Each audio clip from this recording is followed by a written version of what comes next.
तो आइए बच्चों स्टार्ट करते हैं आपका थर्ड जो टॉपिक है। ठीक है, देखिए अपने दो जो लॉज थे मोशन के, ठीक है, वो अपने कर लिए थे। एंड जो आपका जो लास्ट है न्यूटन्स का थर्ड लॉ ऑफ मोशन है, ठीक है, जिसके अकॉर्डिंग क्या है, each and every action has an equal and opposite reaction force. ठीक है, कहने का मतलब ये है कि अगर आप कोई भी एक्शन करते हो, आप कोई भी फोर्स किसी भी ऑब्जेक्ट पे लगाते हो, ठीक है,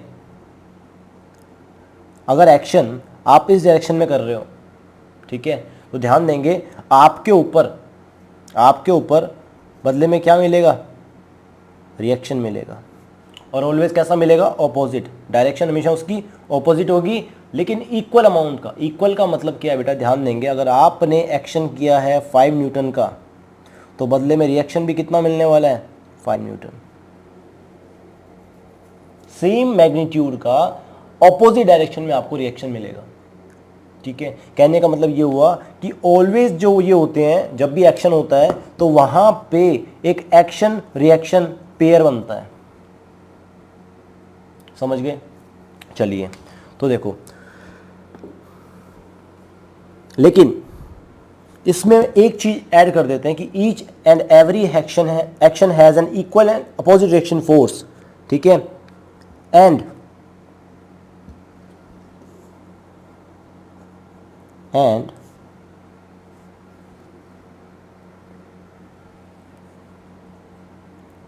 they act on two different bodies।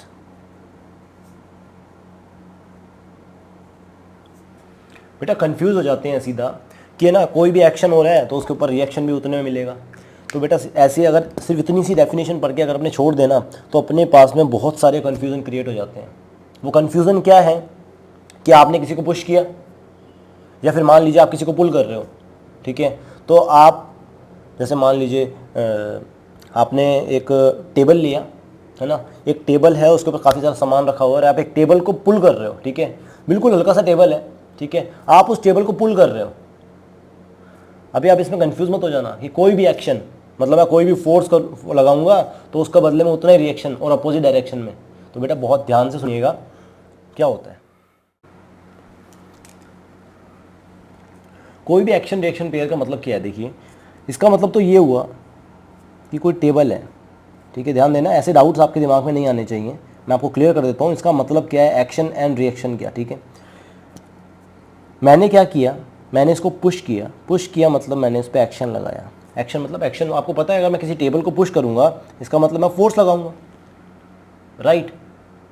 तो बेटा ध्यान देना, एक्शन किया गया, तो बदले में इसका मतलब ये हुआ कि ये जो ऑब्जेक्ट है, ये वाला जो ऑब्जेक्ट है, ऑब्जेक्ट बी, आपने लगाया, इसके ऊपर लगाया, और ये आपके ऊपर लगाएगा कितना, रिएक्शन, राइट। ध्यान देना बेटा, एक्शन एंड रिएक्शन, ठीक है। तो इस हिसाब से क्या हुआ, एक और चीज बोली गई थी, क्या, इक्वल। ऑपोजिट डायरेक्शन तो लग रहा है, साथ में बोल रहा है equal and opposite reaction force.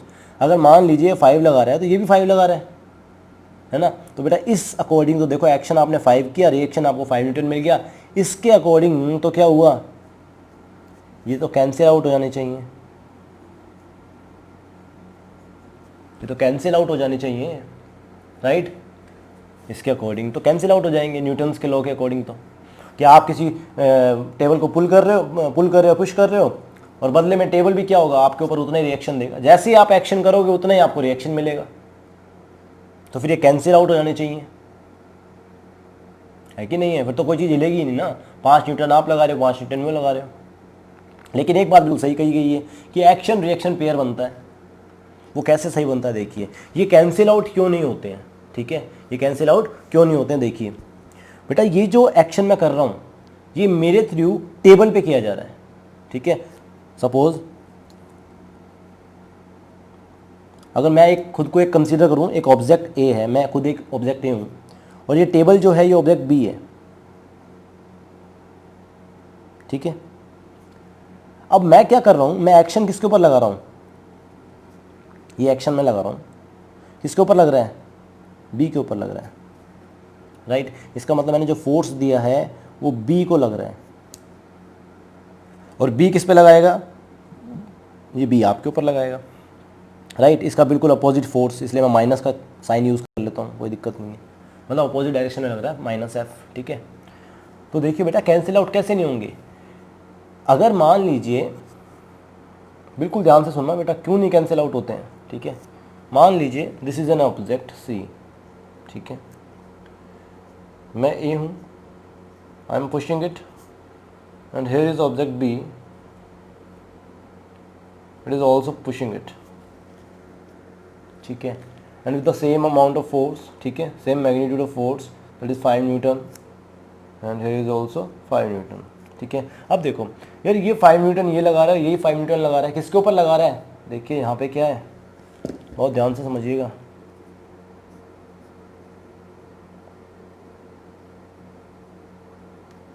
Same object पे लग रहा है।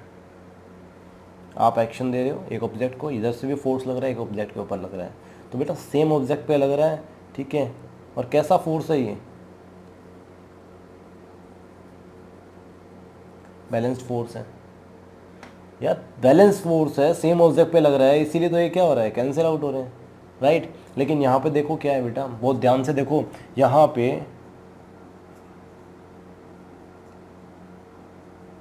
टू डिफरेंट ऑब्जेक्ट्स हैं भाई, एक ऑब्जेक्ट दूसरे पे लगा रहा है और दूसरा ऑब्जेक्ट सेम अमाउंट का दूसरे पे लगा रहा है, तो भाई ये वाला इसके ऊपर लगा रहा है, ये वाला इसके ऊपर लगा रहा है, कैसे कैंसिल आउट तो हो ही नहीं सकते ना। यहाँ पे दो फोर्स क्रिएट हो रहे हैं, 5 न्यूटन अगर ये लगा रहा है इस पे, तो 5 न्यूटन ये इस पे लगा रहा है, एक तो इसके ऊपर फोर्स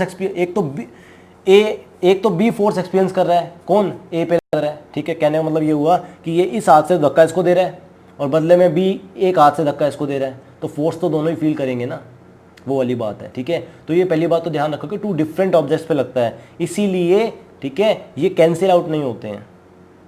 कैंसिल आउट तो इस केस में होगा ना यार, जब एक ऑब्जेक्ट पे लग रहा है, ठीक है, तो इसीलिए मैंने ऊपर लिख दिया and they act on two different bodies, ठीक है ना। आप ध्यान देंगे, each and every action has an equal and opposite reaction force and they act on two different bodies, वो दो डिफरेंट बॉडीज पे वो अप्लाई होते हैं, ठीक है ना।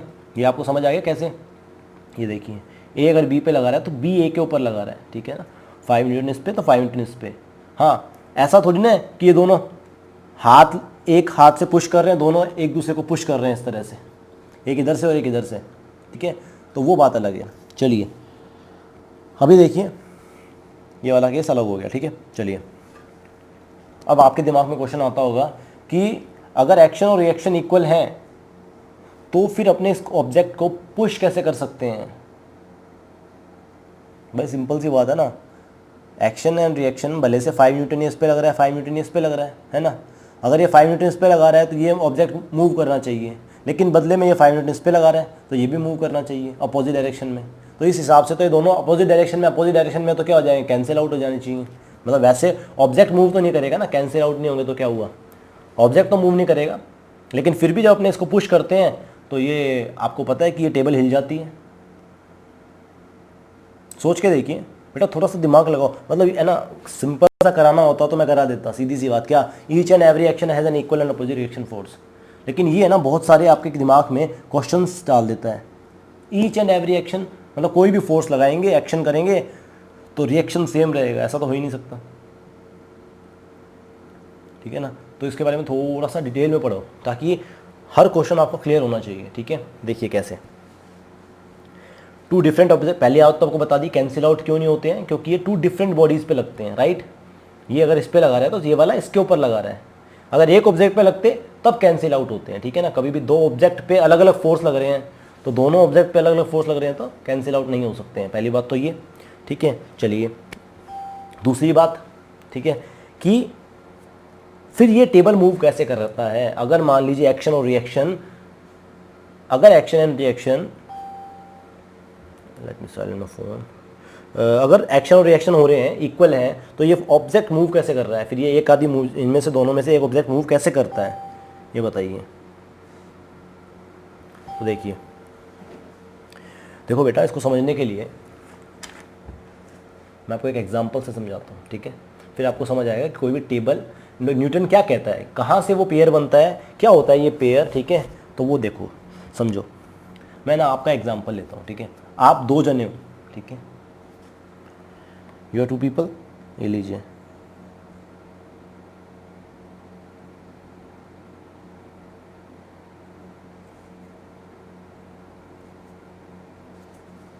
आपका फेस उस साइड है, अब देख लेना, ऐसे गंदी सी बना दी मैंने एक बार है।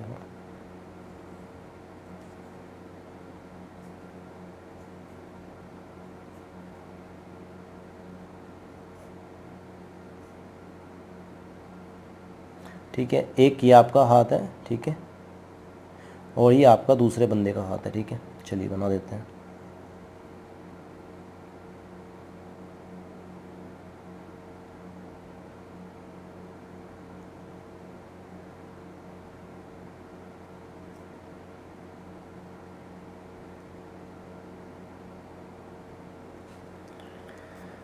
अब देखिए,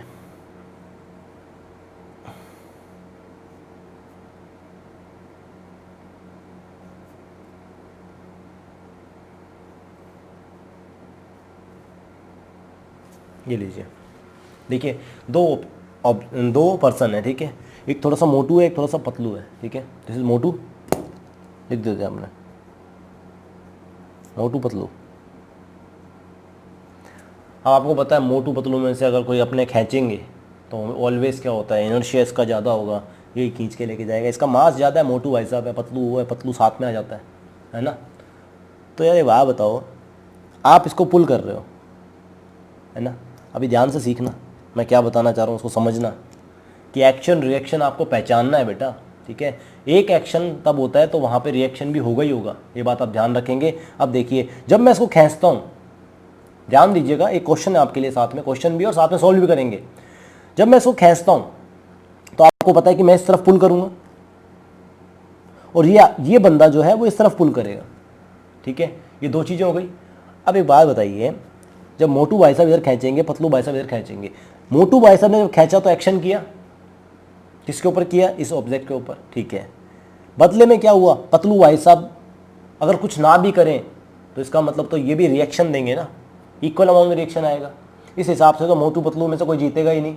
सोच के देखो बेटा, अगर एवरी एक्शन हैज़ इक्वल, ये फोर्स लगाएगा, वो बदले में रिएक्शन फोर्स देगा इक्वल, तो फिर तो ये ऑब्जेक्ट कभी इधर उधर मूव ही नहीं करेगा। सोच के देखिए, हर फोर्स ही न्यूट्रल हो जाएगा, ऐसे तो है कि नहीं है। तो बेटा न्यूटन ने बहुत समझदारी से ये बात कही थी, ठीक है। उसने बिल्कुल सही कहा था कि हमेशा पेयर में बनते हैं, और पेयर देखिए क्या है, देखो बेटा अपने हमेशा देखते हैं तो वो जो फोर्स जो देख रहे हैं ना, अपने जो एक्शन देख रहे हैं वो यहाँ देखते हैं, है ना, कि ये यहाँ वर्क कर रहे हैं। क्या एक्चुअल में अपने यहाँ फोर्स लगाते हैं? कभी आप सोच के देखना अपने, ये आप करके देख लेना, ठीक है। आप अपने भाई बहनों के साथ करके देख लेना, आज तो पॉसिबल, ऑनलाइन तो पॉसिबल नहीं है, ठीक है। चलिए, तो आप करके देखिएगा। आप जब पुल करेंगे, ऐसे हाथ पकड़ के पुल करते हैं, ठीक है, आप खींचते हैं, तो क्या आप यहाँ पे एक्शन लगाते हो या आप जोर यहाँ लगाते हो? बिल्कुल नहीं, आप जोर लगाते हैं यहाँ पे,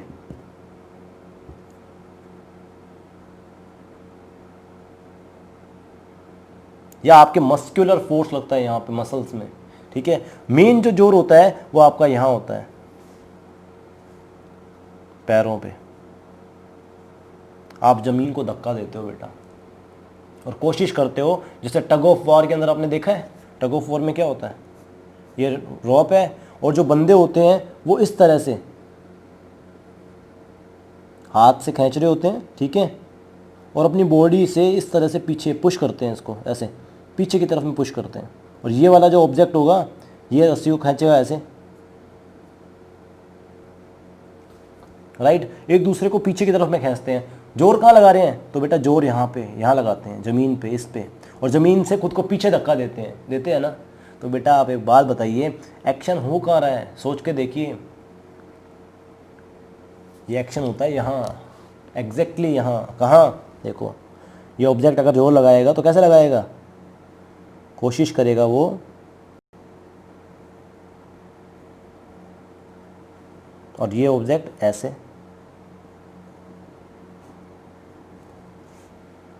अब देखिए, ये मोटू भाई साहब है, ये पतलू भाई साहब है। मोटू भाई साहब क्या करेंगे? अब हो सकता है मोटू भाई साहब भी खिंच जाए, कोई पता नहीं है।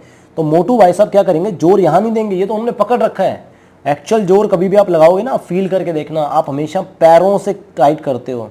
तो आप अर्थ को क्या देते हो? एक्शन। ध्यान देना, अर्थ को देते हो एक्शन, बदले में अर्थ क्या देती है आपको?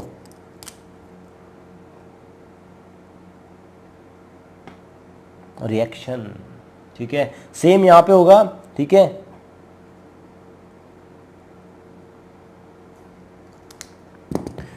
इधर वाला बंदा भी क्या करेगा, अर्थ को देगा एक्शन और अर्थ उसको देगी क्या, रिएक्शन।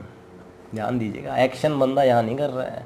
अगर यहाँ कर रहा होता तो फिर तो ये बंदा कभी मूवी नहीं करता। एक्चुअल जोर आप कहाँ लगा रहे हो? अरे एक्शन अपने गलत देखते हैं। यहाँ पे एक्शन होता है यहाँ पे पैरों में, ठीक है ना, पैरों में होता है। जब आप जोर लगाते हो तो आप पैरों से जोर लगा के पीछे करते हो पुल, है ना। तो देखो जितना ज़्यादा आप एक्शन दोगे उतना ही आपको रिएक्शन मिलेगा, राइट। तो एग्जाम्पल के तौर पे मोटू जीतता है मान ले, ठीक है। मोटू जीतता है तो क्या हुआ, इसका मतलब उसने एक्शन दिया मान लीजिए 5 न्यूटन, है ना। तो अर्थ ने भी क्या किया, बदले में रिएक्शन दिया कितना, 5 न्यूटन। अब ध्यान दीजिए, पेयर बन गया ना, एक pair, this is 1 pair, right.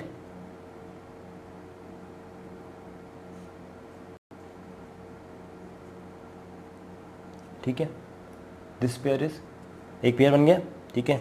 This pair is greater than, greater मतलब अब आप मान लीजिए इसने एक्शन क्या दिया, पतलू भाई साहब ने एक्शन दिया कितना, सपोज एक्शन दिया इन्होंने 4 न्यूटन का,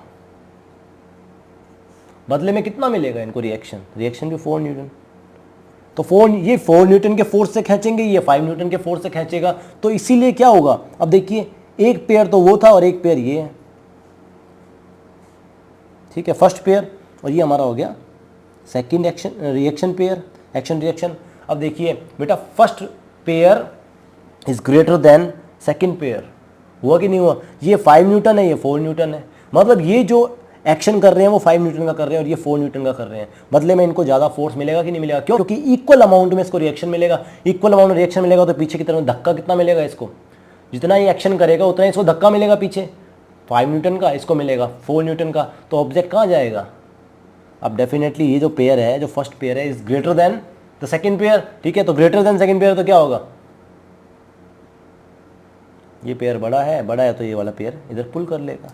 तो जो आपकी जो बॉडी है, आपका जो मोटू है, वो पतलू को खींच ले जाएगा, है कि नहीं है। तो बेटा ये है एक्शन रिएक्शन आपका, कि each and every action has equal and opposite reaction force, ठीक है। इससे आप समझ सकते हो बहुत अच्छे से। इसको एक और एग्जांपल से समझते हैं, ठीक है।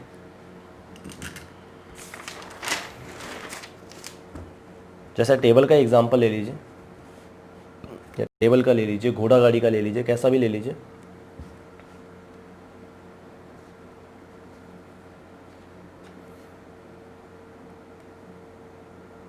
देखिए मान लीजिए कोई घोड़ा गाड़ी है या टेबल है, मान लीजिए टेबल,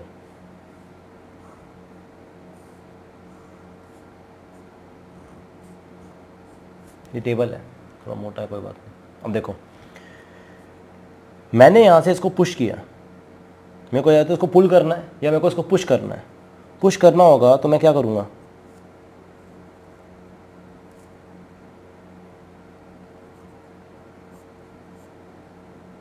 ठीक है, इस तरह से पुश करूँगा।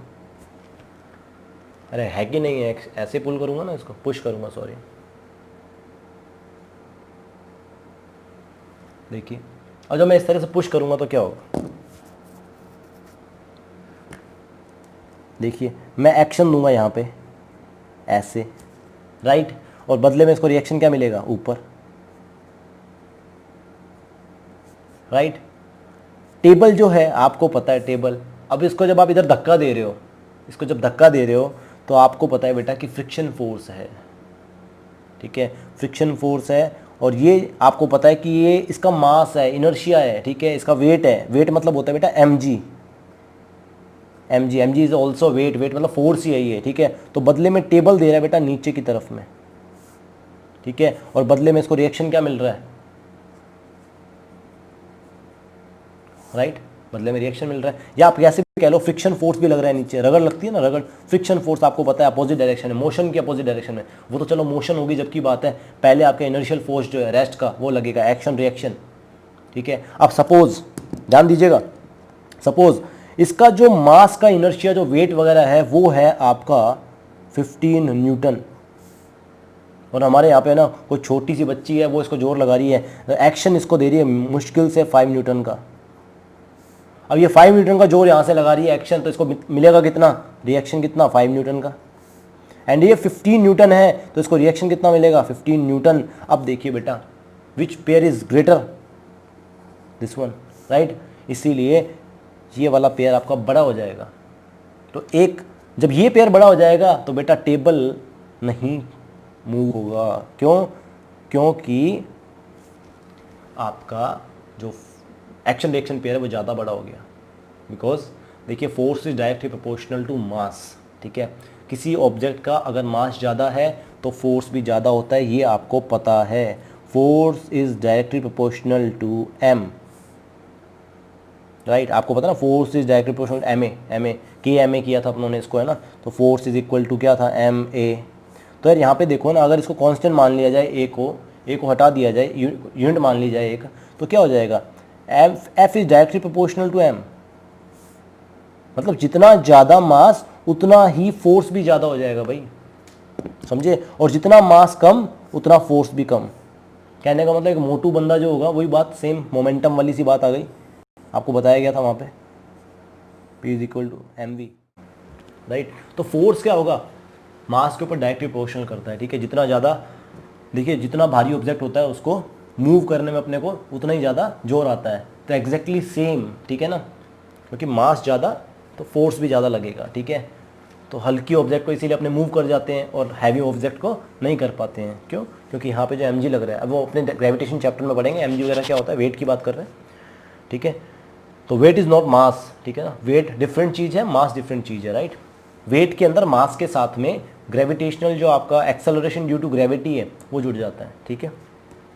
तो mg लगता है, mg इज़ अ फोर्स, ठीक है ना। नीचे की तरफ में ऑलवेज mg लगता है, आपका जो वेट आता है वो mg में आता है, इसका मतलब, ठीक है। चलिए कोई बात नहीं, बाद में देखेंगे। अभी आप देखिए, अभी आपको ये समझ आया, तो एक्शन रिएक्शन कहाँ हो रहा है, यहाँ पे हो रहा है, समझे। तो ये बात आपको ध्यान रखनी है। इस टेबल को जब भी हिला सकते हैं जब अपने से 15 न्यूटन से ज़्यादा फोर्स लगाएं, यहाँ पे धक्का ज़्यादा देंगे, राइट। चलिए आप खुद एग्जांपल हैं, देखिए हो सकता है आप में इससे ज़्यादा जोर हो, राइट। इससे ज़्यादा जोर है, आप यहाँ पे 20 न्यूटन फोर्स लगा सकते हैं। लेकिन अगर आपके पैर स्लिप कर रहे हैं, आपने खुद ने फील किया होगा कभी कभी, कोई बहुत हैवी बेड है उसको अपने को मूव करना है, ठीक है, शिफ्ट करना है, तो जैसे अपने पुल करने लगते हैं, अगर मान लीजिए टाइल्स वगैरह और पानी पड़ा हुआ है तो अपना पैर फिसल जाता है, पैर फिसल जाता है तो अपने इसको नहीं कर पाते, राइट। लेकिन अपने यहाँ से जब ये मूव नहीं कर रहा, फ्रिक्शन लग रहा है अपना पैर, तो देखिए बेटा एक बात ध्यान रखिए, ये अगर यहाँ फ्रिक्शन नहीं लगेगा तो अपने चलने में भी मतलब चल भी नहीं सकते हैं। आपको पता है अपने जब अपने मूव करते हैं तो ओनली फ्रिक्शन फोर्स की वजह से मूव करते हैं। क्यों? क्योंकि देखिए एक और चीज़ दोबारा कंफर्म कर लेते हैं, अगर आपको आती है, वैसे तो बता दी थी मैंने पहले। ये आपका फुट है, ठीक है, राइट, फुट है। अब देखिए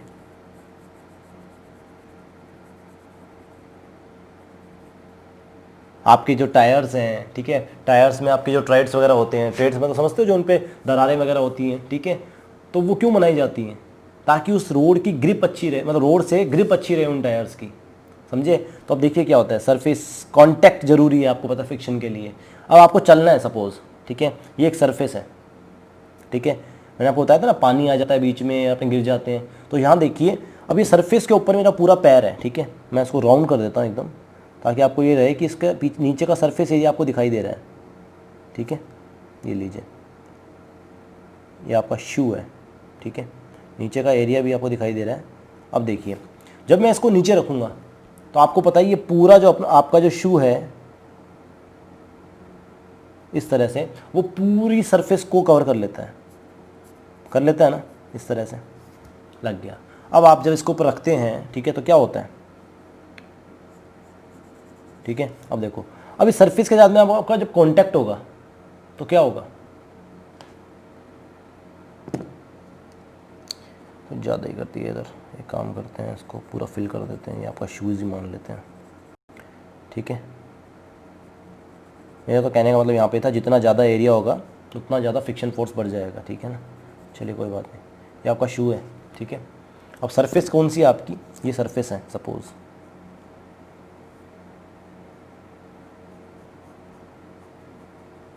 ये सरफेस है। अब ध्यान दें, अगर मान लीजिए सरफेस, जैसे ही आप क्या करते हो अपना पैर रखते हो, ठीक है, और पैर रख के आप ऐसे पुश करते हो आगे, तो आपको पता है आपका पैर रोकती है, सरफेस रोकती है ना। अब रोकती है, जिसकी वजह से आप क्या करते हो, आपका पैर पीछे की तरफ में जाता नहीं है। क्यों? क्योंकि आपकी मोशन कहाँ है, आप पैर पीछे की तरफ में पुश करना चाहते हो ऐसे, लेकिन मोशन की वजह से आपका जो फ्रिक्शन फोर्स है वो इधर लगता है। फ्रिक्शन लगता है तो आपका पैर रुक जाता है, यहाँ तक ही रुक जाता है, और फिर आप अपने पैर को उठाते हो, फिर आगे रख देते हो, ठीक है, फिर आगे रख देते हो, फिर आगे रख देते हो, फिर आगे रख देते हो। क्यों? क्योंकि बेटा फ्रिक्शन की वजह से आपका पैर रुक रहा है, आपका पैर पीछे नहीं जा रहा है। अदरवाइज जैसे ही आप चलना चाहते और पैर स्लिप हो जाता तो आप आगे गिरते, राइट। ये आपका ऑब्जेक्ट है। मान लीजिए अब ये आपके पैर हैं, ये पैर अगर मान लीजिए फ्रिक्शन ना होता, एक पैर आपने रखा, आप जोर लगाते हैं, आपका पैर पीछे नहीं जाता, आप अपना पैर उठा के आगे रख देते हैं, ठीक है, ये फिर और आगे रख देते हैं और आप आगे चलते जाते हैं। अगर सपोज आपका ये पैर आप यहाँ रखते और आप पीछे करने की कोशिश करते तो आप क्या होता, स्लिप हो जाता, स्लिप हो जाता तो आप चल पाते, उठते। फिर मान लो आइस पे चलना है आपको, आइस पे चलना तो आप स्लिप होते ना, इसीलिए। क्यों? क्योंकि फ्रिक्शन इंपॉर्टेंट है आपको चलने के लिए, ठीक है, for walk friction is must. समझ गए? तो फ्रिक्शन में बुराई भी है। फ्रिक्शन में बुराई क्या है, आपके सोल्स वगैरह जो हैं, ठीक है, वो वियर हो जाते हैं, ठीक है, आपके सोल जो होते हैं शूज़ के, ठीक है, वो वियर हो जाते हैं, wear and tear, right, wear and tear.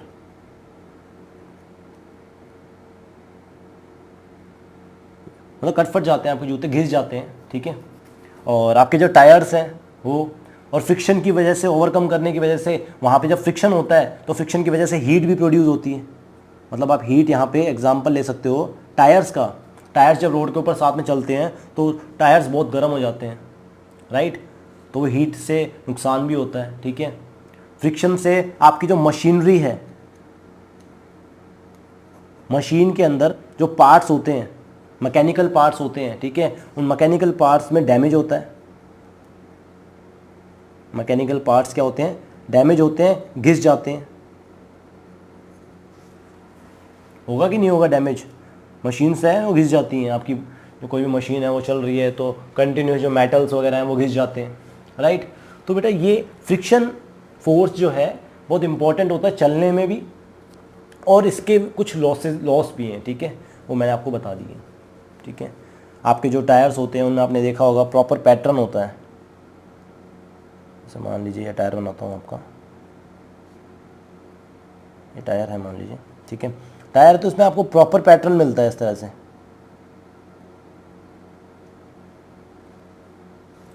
Proper pattern क्यों होता है ये?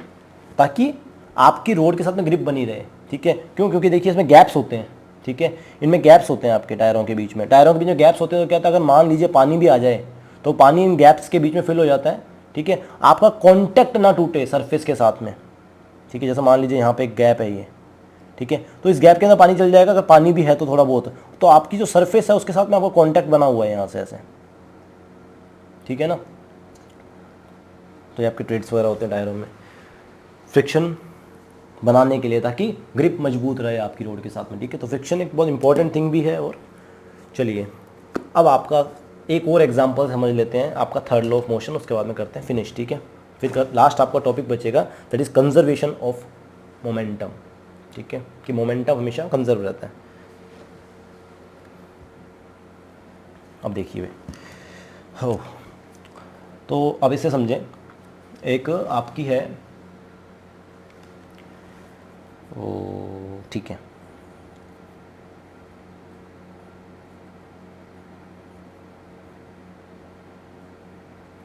ये आपकी बैलगाड़ी, ठीक है,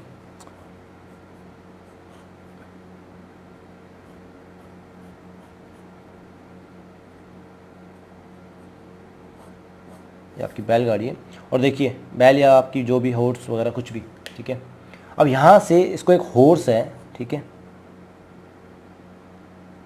जो भी है यहाँ से बंधा हुआ है जो भी है, ठीक है। अब हॉर्स पे हंसना मत भाई, ये आपका हॉर्स है, ठीक है। हॉर्स के होती है 4 टांगे, बना देते हैं 1 2 3 और 4, ठीक है, और इसके पूंछ भी होती है।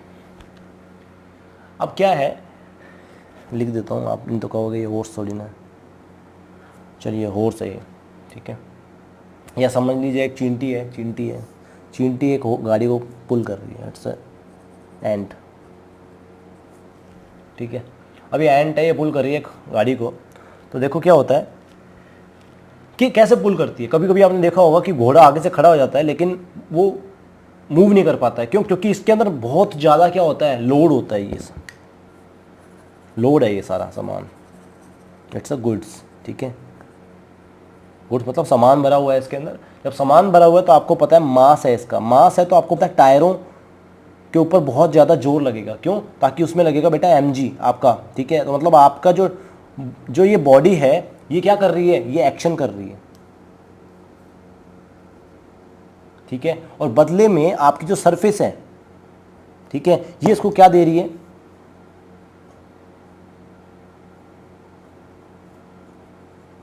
रिएक्शन देगी, है कि नहीं है? आपको पता लग रहा है ना कि एक्शन मिलेगा तो रिएक्शन मिलेगा, राइट। अब क्या होगा देखिए, अब घोड़ा, ये एक्शन और रिएक्शन डिपेंड करता है। अब इसमें अगर बहुत ज़्यादा सामान है तो घोड़े बिल्कुल आगे नहीं जा पाएगा, राइट। फिर इसको पीछे से लोग धक्का देते हैं चलवाने के लिए एक बार, फिर ये रोल होने लग जाता है, फिर रोलिंग फ्रिक्शन कम हो जाता है थोड़ा सा, इसकी वजह से खींच लेता है, राइट।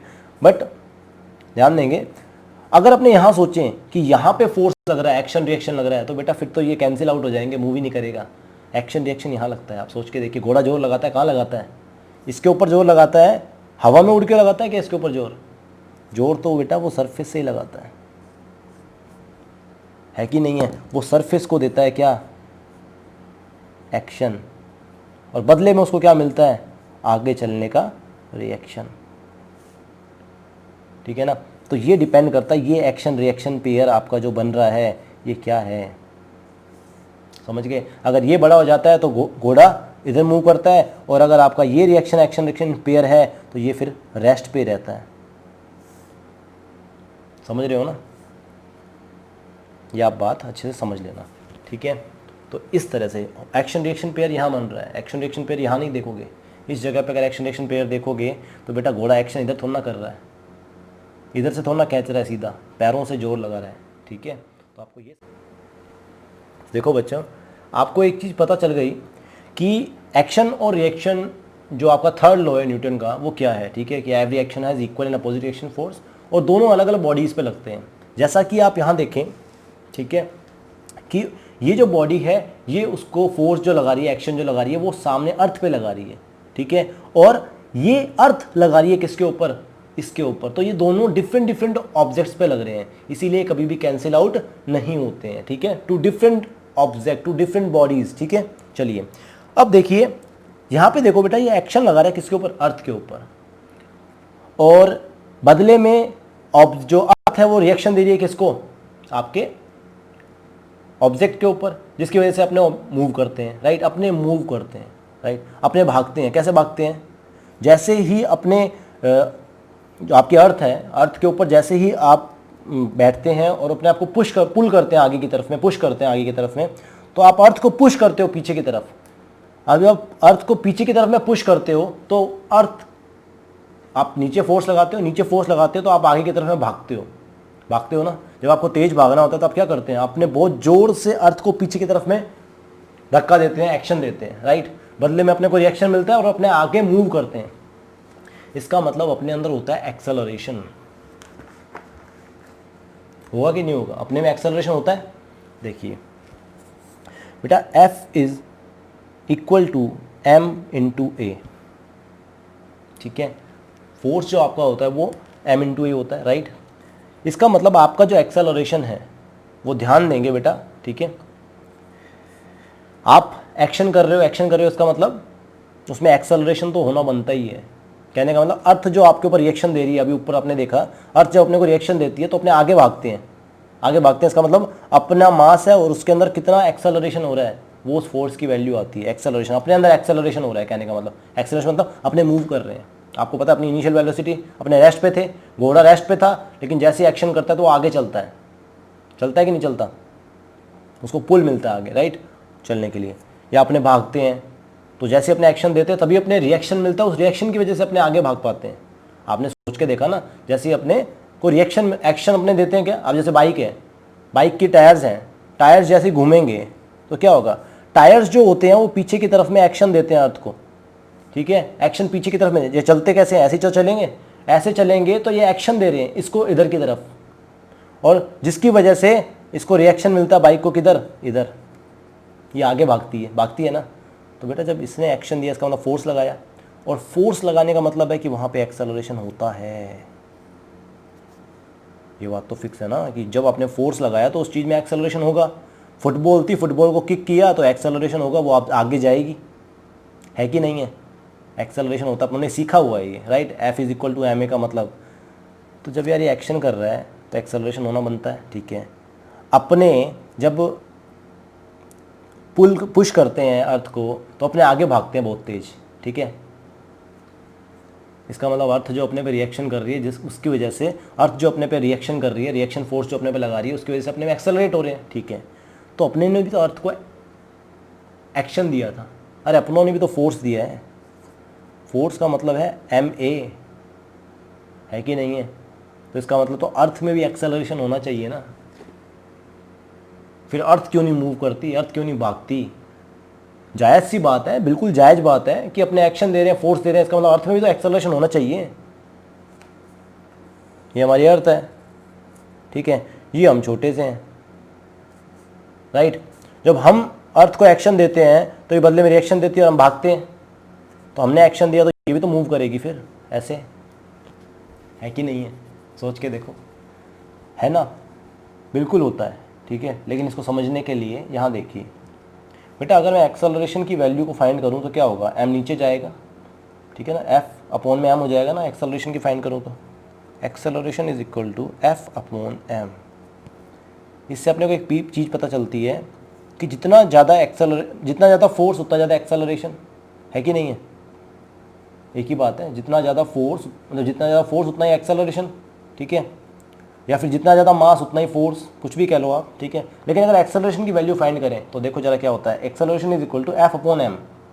कहने का मतलब ये है, अगर इनको आप कांस्टेंट मान लो तो देखो एक्सेलरेशन ऊपर की तरफ में आ रहा है, ऊपर की तरफ में आ रहा है, मतलब acceleration is directly proportional to F।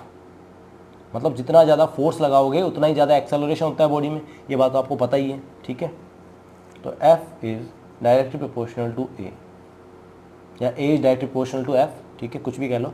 और दूसरा देखो, एक्सेलरेशन बेटा इन्वर्सली प्रोपोर्शनल है किसके, मास के। ध्यान दीजिएगा, मैंने जो चीज़ लिखी है अपोन में आ रहा है ना बेटा, 1/m बोल सकता हूँ ना इसको। और F को मैं कांस्टेंट मान लूँ, F को मैं कांस्टेंट मान लेता हूँ तो ये क्या हो जाता है, अगर मैं F की वैल्यू को हटा दूँ तो 1/m, इसको कांस्टेंट मानते हैं तो आपको पता है प्रोपोर्शनल का साइन आ जाएगा, ठीक है। कहने का मतलब ये, अब इस चीज़ों का मतलब क्या है, ये डायरेक्टली प्रोपोर्शनल का, डायरेक्टली प्रोपोर्शनल का मतलब होता है कि सीधा अगर ये बढ़ेगा तो ये भी बढ़ेगा, अगर ये कम होगा तो ये भी कम होगा, वो वाली बात है, समझ रहे हो ना। इन्वर्सली प्रोपोर्शनल का मतलब क्या होता है बेटा, इन्वर्सली प्रोपोर्शनल का मतलब होता है कि अगर एक चीज़ बढ़ रही है तो दूसरी घटेगी, और अगर एक चीज़ कम हो रही है तो दूसरी वाली बढ़ेगी, अपोजिट, समझ गए। लेकिन यहाँ क्या था, इफ समथिंग इज इंक्रीजिंग तो ये भी क्या हो जाएगा आपका, इंक्रीज हो जाता है।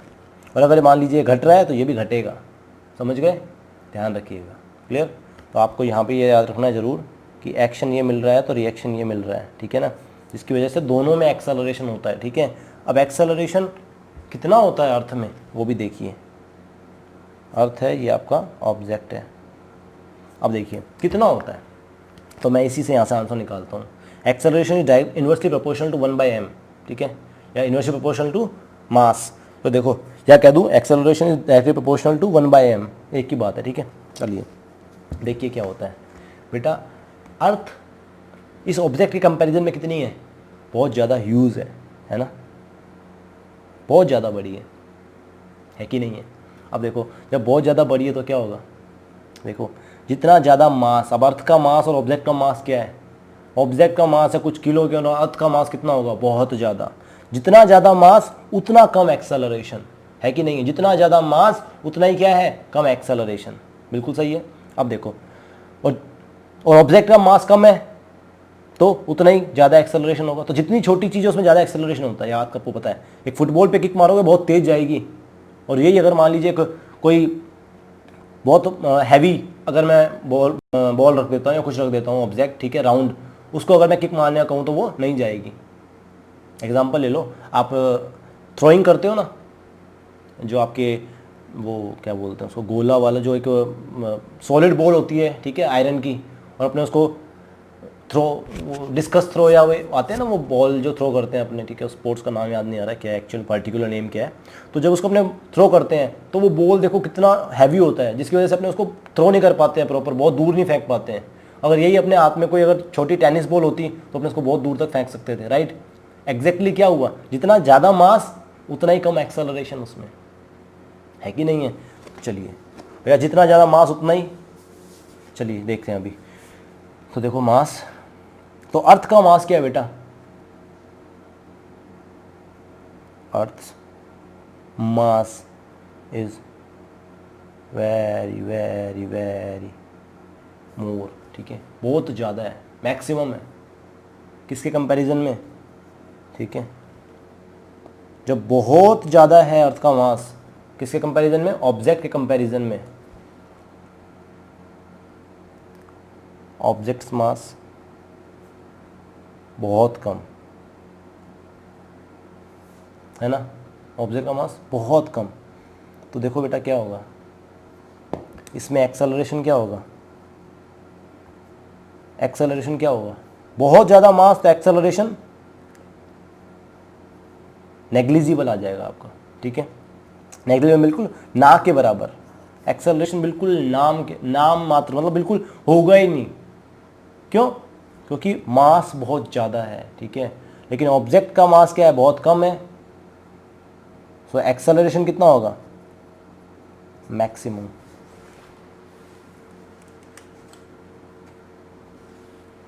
है कि नहीं है, ऑब्जेक्ट का मास बहुत कम तो एक्सेलरेशन मैक्सिमम, और जब इसका अर्थ का मास बहुत ज़्यादा है, यूज है, तो क्या हो जाएगा, ये आपका एक्सेलरेशन इसके अंदर क्या हो जाएगा, नेग्लिजिबल हो जाएगा। समझ गए, राइट। इसीलिए बेटा अपने में बहुत ज़्यादा एक्सेलरेशन होता है, क्योंकि मास क्या है अपना बहुत कम है, तो एक्सेलरेशन ज़्यादा इन्वर्सली हो गए ना, तो इस फॉर्मूले से अपने ये भी समझ सकते हैं। क्लियर ये बात। चलिए, तो इस तरह से अगर क्वेश्चन आ जाए तो आपको घबराना नहीं है, आप इन कंसेप्ट्स का यूज़ करके बहुत अच्छे से कोई भी क्वेश्चन को सॉल्व कर सकते हो, ठीक है। चलिए, बस आपको पढ़ने का तरीका जो है अपने को चेंज करने की ज़रूरत है, पढ़ो मस्ती से, कोई दिक्कत नहीं है, ठीक है। चलिए, आपका एक लास्ट टॉपिक बचा है, कंजर्वेशन ऑफ मोमेंटम, ठीक है, वो करते हैं, उसके बाद में थ्योरी खत्म है, उसके बाद कुछ क्वेश्चंस करेंगे इसके। क्लियर, चलिए।